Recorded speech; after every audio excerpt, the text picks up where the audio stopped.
Bapak, Ibu, dan saudara-saudara yang dikasihi Tuhan Yesus Kristus, berjumpa kembali dalam program Morning Call GPIB bersama dengan saya, Pendeta Febriola Waluyo Pirits, Pendeta Non-Organik GPIB. Saat ini saya membantu pelayanan di Gereja Protestan Indonesia Luwu, Jemaat Jakarta. Sebelum kita memulai segala aktivitas kita di sepanjang hari ini, saya mengajak Bapak Ibu Saudara terkasih untuk membaca dan merenungkan firman Tuhan. Sebelumnya mari kita bersatu di dalam doa. Tuhan kami Yesus Kristus, terima kasih untuk hari baru yang Tuhan karuniakan kepada kami semua saat ini. Sungguh Engkaulah Tuhan kami yang maha baik dan selalu mengasihi kami. Saat ini Tuhan, kami akan membaca dan merenungkan firman Tuhan. Karuniakanlah kepada kami semua kuasa Roh Kudus-Mu ya Tuhan, agar kami dapat mengerti firman Tuhan dan melakukannya dalam kehidupan kami setiap hari. Terima kasih ya Tuhan, inilah doa kami, di dalam nama Tuhan Yesus kami berdoa. Amin. Firman Tuhan pada pagi hari ini terambil dari kitab Injil Markus pasal 1 ayat 21 hingga ayat 28. Demikian firman Tuhan. Yesus dalam rumah ibadat di Kapernaum. Mereka tiba di Kapernaum. Setelah hari Sabat mulai, Yesus segera masuk ke dalam rumah ibadat dan mengajar. Mereka takjub mendengar pengajarannya, sebab ia mengajar mereka sebagai orang yang berkuasa, tidak seperti ahli-ahli Taurat. Pada waktu itu di dalam rumah ibadat itu ada seorang yang kerasukan roh jahat. Orang itu berteriak, "Apa urusanmu dengan kami, hai Yesus orang Nazaret? Engkau datang hendak membinasakan kami? Aku tahu siapa engkau, yang kudus dari Allah." Tetapi Yesus menghardiknya, katanya, "Diam, keluarlah daripadanya." Roh jahat itu menggoncang-goncang orang itu dan sambil menjerit dengan suara nyaring, ia keluar daripadanya. Mereka semua takjub sehingga mereka memperbincangkannya. Katanya, "Apa ini? Suatu ajaran baru." Ia berkata-kata dengan kuasa, roh-roh jahat pun diperintahnya, dan mereka taat kepadanya.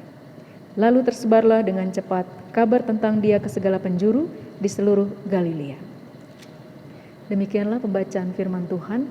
Berbahagialah kita semua yang tidak hanya membaca dan merenungkannya, tetapi juga melakukannya dalam kehidupan hari lepas hari.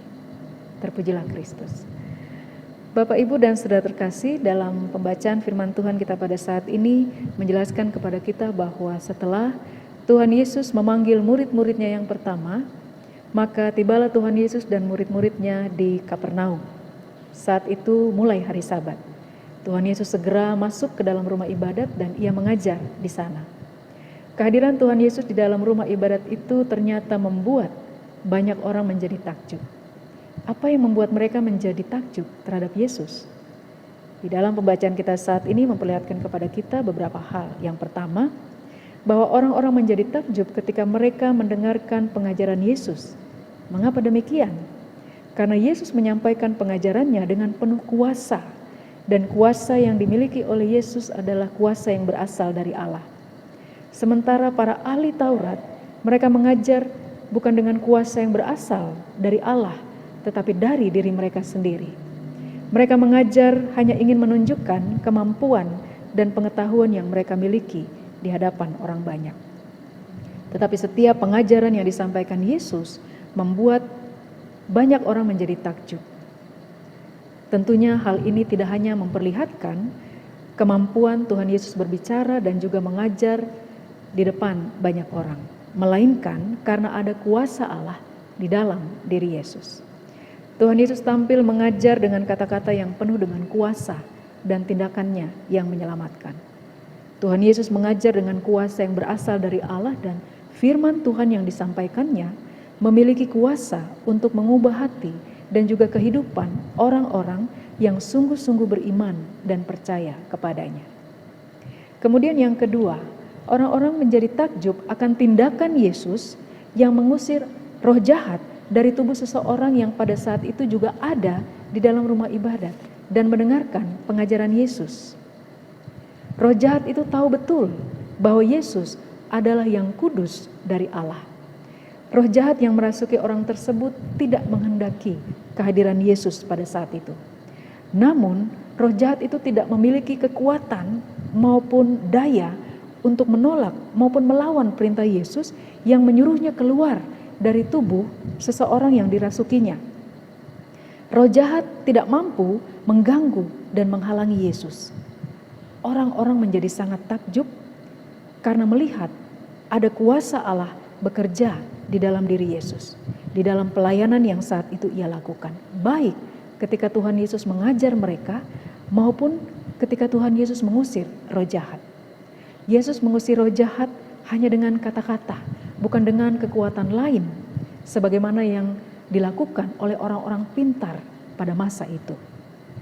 Di sini Markus memperlihatkan bahwa apa yang diajarkan Tuhan Yesus bukanlah perkataan yang hampa ataupun kosong belaka, melainkan suatu firman Tuhan yang penuh dengan kuasa mengenai kekuatan Allah yang menyelamatkan dan membebaskan umatnya.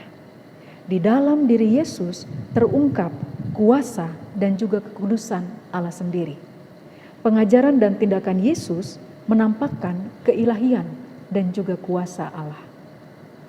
Bapak, Ibu, dan Saudara yang dikasihi Tuhan, apa yang dapat kita renungkan dari firman Tuhan saat ini?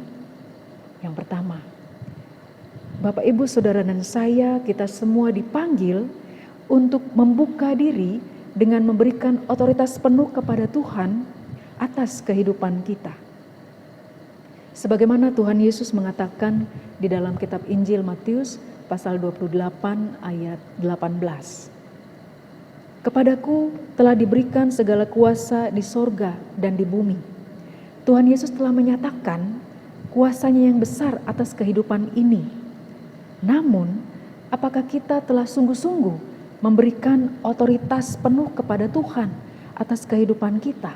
Karena seringkali kita mengandalkan kekuatan dan juga kemampuan yang ada di dalam diri kita. Karena itu Bapak, Ibu, Saudara terkasih, mari kita menjadi pribadi yang rendah hati dengan membuka diri untuk dibimbing dan juga dituntun oleh kuasa Tuhan. Supaya kita mampu melawan berbagai pengaruh buruk dari roh-roh jahat yang seringkali hadir di dalam kehidupan kita. Bahkan juga di dalam setiap kerja layan yang kita lakukan pada saat ini. Kita diajak untuk mengingat bahwa ada kuasa Tuhan di dalam diri kita. Karena kuasa itu berasal dari Tuhan, maka kita seharusnya tidak boleh menyalahgunakan kekuatan ataupun kekuasaan yang kita miliki untuk tidak mengasihi sesama kita. Kemudian yang kedua, Bapak, Ibu, Saudara, dan saya, kita semua dipanggil untuk belajar dari Yesus dengan mendengarkan firman-Nya dan melakukan firman Tuhan di dalam tindakan kasih yang nyata kepada sesama kita di dalam kehidupan kita sehari-hari. Rasul Yakobus juga mengatakan di dalam Yakobus pasal 2 bahwa iman tanpa perbuatan pada hakikatnya adalah mati. Firman Tuhan ini mau mengajak kita untuk memiliki hidup sama seperti Kristus yang menunjukkan karya kasih-Nya dalam setiap perkataan dan juga tindakan. Yesus Kristus yang telah menyelamatkan dan menebus manusia dari kuasa dosa, itulah yang harus kita beritakan dalam setiap perkataan dan juga tindakan kita. Agar orang-orang yang ada di sekitar kita, mereka tidak hanya takjub dan kagum dengan berbagai kecakapan ataupun kelebihan yang kita miliki di dalam kita memberitakan dan mengajarkan tentang siapa itu Yesus Kristus. Tetapi mereka sungguh-sungguh percaya kepada Allah di dalam Yesus Kristus yang kita beritakan itu. Dan itu semua karena kuasa Tuhan di dalam diri kita yang berkenan mau memakai kita untuk memberitakan karya kasih Tuhan yang besar. Karena itu Bapak, Ibu, Saudara terkasih, mari semakin mengenal Yesus, belajar daripadanya dan mentaati firman-Nya. Supaya kita semakin rendah hati dan tidak menjadi sombong diri. Supaya kuasa Tuhan yang ajaib akan senantiasa memenuhi seluruh kehidupan kita. Tuhan Yesus menguatkan dan menolong kita semua. Amin. Mari kita bersatu di dalam doa. Tuhan kami Yesus Kristus, terima kasih untuk kuasa Roh Kudus-Mu ya Tuhan yang telah menuntun kami semua untuk menghayati kebenaran firman Tuhan di pagi hari ini. Mampukanlah kami ya Tuhan agar kami mau sungguh-sungguh mengenal-Mu Tuhan, belajar daripada-Mu dan mentaati firman-Mu dalam kehidupan kami sehari-hari. Agar kami senantiasa terbuka untuk dikuasai oleh kuasa-Mu ya Tuhan. Jadikanlah hidup kami berkat bagi orang lain. Dan tolong kami agar kami pun dapat mengasihi orang lain sebagaimana Tuhan telah mengasihi kami dengan menebus segala dosa-dosa kami di atas kayu salib. Di pagi hari ini Tuhan, saat kami akan memulai aktivitas kami, baik itu di rumah, di tempat kami bekerja, bahkan juga di dalam pelayanan kami. Berkatilah kami ya Tuhan, agar kami senantiasa mengingat firman Tuhan dan melakukannya di dalam kehidupan kami. Begitu juga untuk seluruh sahabat Morning Call GPIB dimanapun berada. Berkatilah dan sertailah mereka dalam segala aktivitas mereka hari ini. Mereka yang sakit dan lemah tubuh, Tuhan pulihkan dan sembuhkan. Mereka yang berduka cita, Tuhan kuatkan dan hiburkanlah mereka dengan kasih-Mu. Mereka yang bertambah usia, Tuhan limpahkan berkat dan sukacita dalam kehidupan mereka. Mereka yang bergumul dalam persoalan ataupun masalah-masalah kehidupan mereka, Tuhan teguhkan iman dan harapan mereka agar mereka tetap mengandalkan kuasa-Mu ya Tuhan. Terima kasih ya Tuhan, inilah doa permohonan kami. Di dalam nama Tuhan Yesus Kristus kami berdoa dan mengucap syukur kepada Bapa di sorga. Amin. Bapak Ibu Saudara terkasih, demikianlah renungan Morning Call GPIB pada pagi hari ini.